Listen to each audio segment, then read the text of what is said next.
Hello dear student, आज हम लोग स्टार्ट करने वाले हैं डिफरेंशियबिलिटी। इसके पहले जो अपन ने टॉपिक डिस्कस करा था उसका नाम था कंटिन्यूटी। थोड़ा उसके बारे में थोड़ा जान लें, कंटिन्यूटी होती क्या थी। अगर कोई भी फंक्शन किसी भी पर्टिकुलर पॉइंट पे ब्रेक ना हो तो वो फंक्शन कंटिन्यूअस फंक्शन होता था। ठीक है, अगर फंक्शन कंटिन्यूअस है तो बदल भी सकता है कि नहीं बदल सकता, ये भी हम चेक कर सकते हैं। तो वही चीज लिखी हुई है, पहले हमने यहाँ पे एक लाइन लिखी हुई है डिफरेंशिएशन। तो डिफरेंशिएशन का मतलब होता था rate change of any function is called differentiation, किसी भी चीज का बदलना। और वो किस में बदलेगा हम इससे निकालते हैं डिफरेंशिएशन से। अब डिफरेंशिएबल कोई भी चीज है या नहीं है वो हम कैसे पता करें कि मतलब उसका रेट चेंज हो रहा, बदल रहा कि नहीं बदल रहा, कि कांस्टेंट है कि कोई भी चेंजमेंट नहीं है। तो उसके लिए डिफरेंशिएबिलिटी बनाएंगे। डिफरेंशिएबिलिटी का मतलब है फंक्शन इज डिफरेंशिएबल और not, we can check by the differentiability. हम लोग चेक किससे करेंगे? डिफरेंशिएबिलिटी से चेक करेंगे। अब डिफरेंशिएबिलिटी का मतलब क्या लिखे हुए हैं यहाँ पे, जरा पॉइंट पे डिस्कस कर लें। इफ फंक्शन इज कंटीन्यूअस, अगर फंक्शन कंटीन्यूअस है तभी उसकी डिफरेंशिएबिलिटी चेक की जा सकती है।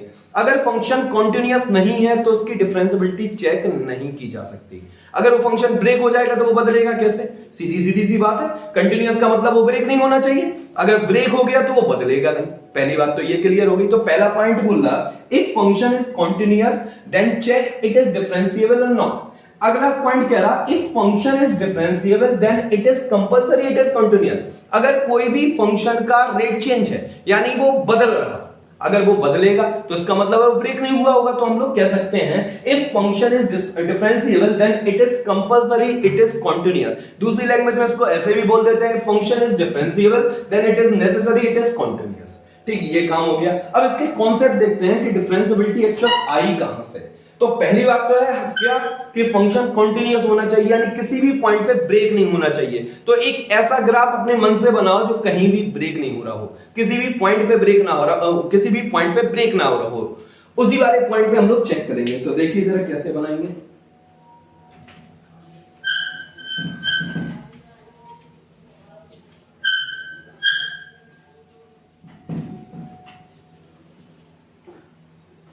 ठीक, एक हमने ग्राफ बनाया, ये एक्स एक्सिस हो गई, ये वाई एक्सिस हो गई। एक हमने ग्राफ बना दिया जो ऐसा जा रहा है, ये किसी भी पॉइंट पे ब्रेक हो रहा है क्या? नहीं हो रहा। अब हम किस पॉइंट पे चेक करने जा रहे हैं? उस पॉइंट को लिखा। लेट मी थिंक हम ए पॉइंट को चेक कर रहे हैं। ये फंक्शन का नेम है एफ एक्स और अपन को पता है किस पॉइंट पे एक्स इक्वल्स टू ए पे।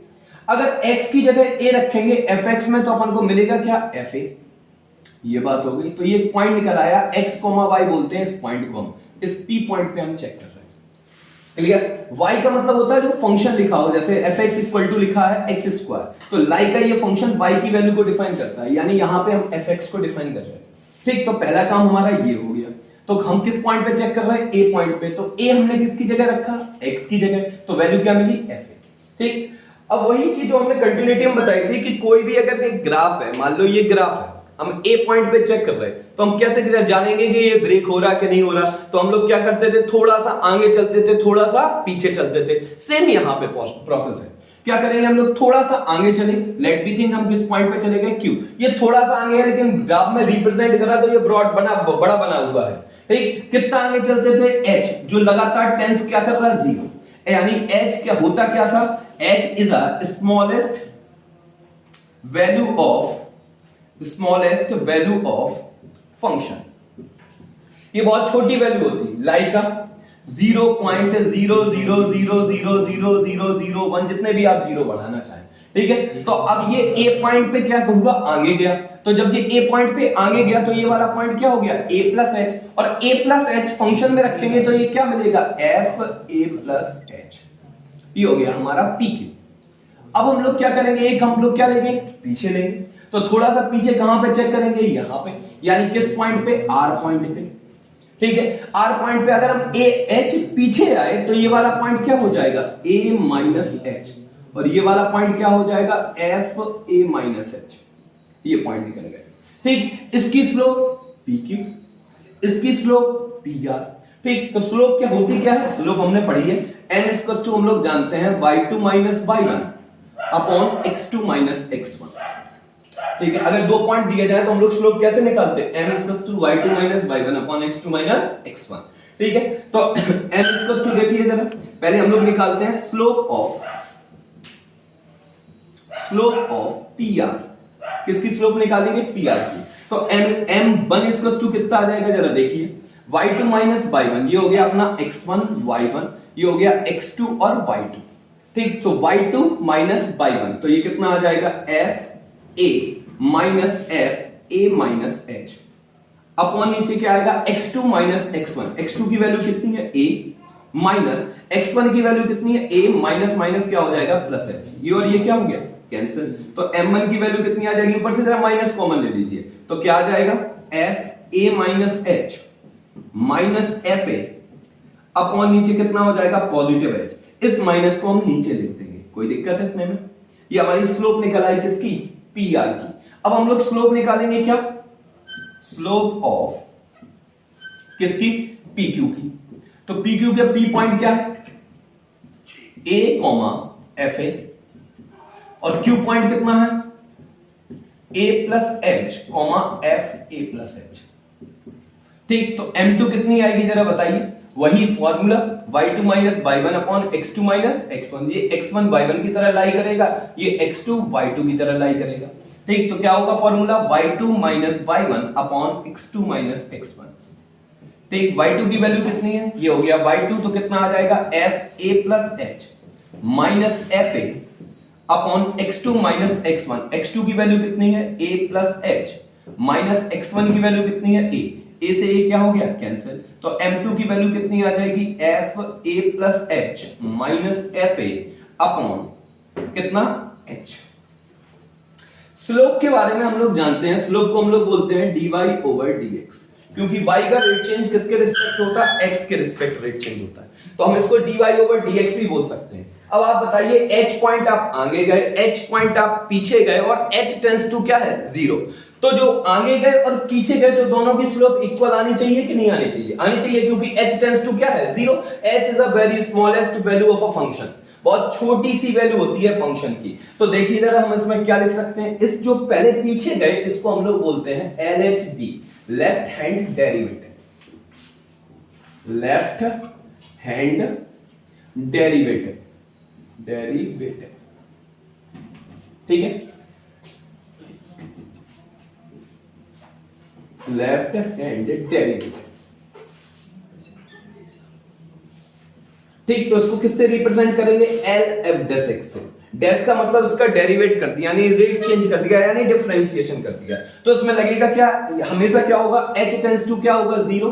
तो लिमिट h टेंड्स टू 0, फिर क्या लिखा हुआ है? f a minus h minus f a upon नीचे कितना है? Minus h। अब RHD क्या आएगी? RHD को हम लोग क्या बोलेंगे? Right hand derivative. तो क्या आएगा? r f डैश x की वैल्यू क्या निकल के आएगी? Limit h tends to 0। देखिए जरा क्या निकाली थी हमने? f a plus h minus f a upon नीचे positive h। If LHD is equals to RHD, then function is differentiable. ये हो गई हमारी डिफरेंशिएबिलिटी। ठीक है, तो देखिए जरा इसको एक बार रिपीट कर देते हैं कि हमने कैसे निकाला। कोई भी एक ग्राफ हमने एक ऐसा बनाया जो ब्रेक ना हो, ठीक है? तो ब्रेक नहीं हुआ ग्राफ, ये हमने बना लिया। एक पॉइंट किस पे बर कर रहे हैं हम लोग? a पे। तो x इक्वल टू क्या हो गया? a। फंक्शन में क्या रखा? a। फंक्शन में रख दिया a, तो ये क्या बन गया? fa। अब हम लोग क्या करेंगे? h point, h is a very smallest value of a function, तो h पॉइंट हम लोग कहां जाएंगे? आगे। तो h जब आगे गए तो ये वाला पॉइंट क्या मिलेगा? a plus h। फिर क्या हो जाएगा? a प्लस h को अगर फंक्शन में रख देंगे तो क्या बन जाएगा? f a plus h। अगर h पॉइंट पीछे जाएंगे तो क्या बनेगा? a माइनस h, और a माइनस h अगर हम फंक्शन में रख देंगे तो क्या बन जाएगा? Function of a minus h। ठीक, अब हम लोग क्या करेंगे? ये हमारा कौन सा पॉइंट हो गया? P, ये Q और ये R। हमने PQ की स्लोप निकाली और PR की स्लोप निकाली। सबसे पहले PR की स्लोप निकाली। अगर दो पॉइंट दिए गए हो, आप लोगों ने 11th में पढ़ा था, if two points are given then the formula of slope m is equals to y2 minus y1 upon x2 minus x1। हमने यहां पे लगा दिए। ये हो गया हमारा x1 y1, ये x2 y2। ठीक है, देखिए जरा y2 की वैल्यू क्या रखी? fa माइनस y1 की वैल्यू क्या रखी? fa minus h upon x2 minus x1, x2 की वैल्यू a, x1 की वैल्यू ये रख दी। इसको सॉल्व करा, ऊपर से माइनस कॉमन लिया, तो हमारे पास स्लोप क्या निकल के आए? F A minus H minus F A upon minus H. उसके बाद देखिए जरा स्लोप ऑफ क्या निकाली, पी क्यू। पी क्यू के लिए 2 पॉइंट, एक पी और एक क्यू, दोनों हमने देखो रख ली यहाँ पे, ठीक। तो क्या बनेगा x1 y1 और x2 y2। स्लोप का फॉर्मूला क्या होता है, y2 minus y1 upon x2 minus x1। तो m2 इक्वल टू कितना निकल आया, ये निकल आया, ये हमारी m2 आ गई। अब हमेशा अपन को पता है कि h टेंड्स टू क्या होता है, 0, क्योंकि h is a very smallest value of a function, ठीक है। यही हमने लिख दिया। अगर हम पीछे गए तो उसको हमने बोल दिया लेफ्ट हैंड डेरिवेटिव, ठीक है। तो L f डैश x से रिप्रेजेंट करते हैं, किससे रिप्रेजेंट करते हैं, L f डैश x। तो limit h tends to 0 f a minus h minus f a upon minus h। RHD आया, RHD में हमने m2 कर लिया, ये हो गया। Limit h tends to 0 f a minus h minus f a upon positive h। LHD और RHD अगर आपस में इक्वल हो जाए, क्यों इक्वल होंगी ये बताइए जरा। H क्या है, बहुत छोटा सा पॉइंट है, हमेशा टेंस क्या कर रहा है, 0। अगर H की जगह 0 रखेंगे तो LHD और RHD दोनों सेम आएंगे, यानी ये रेट चेंज हो रहा, पीछे भी बोले चेंज हो रहा और आगे भी चेंज हो रहा, ठीक है। दोनों अगर रेट चेंज सेम आते हैं तो function is differentiable eight which point, जिस पे हमने चेक करा, एट x = a। ये अपना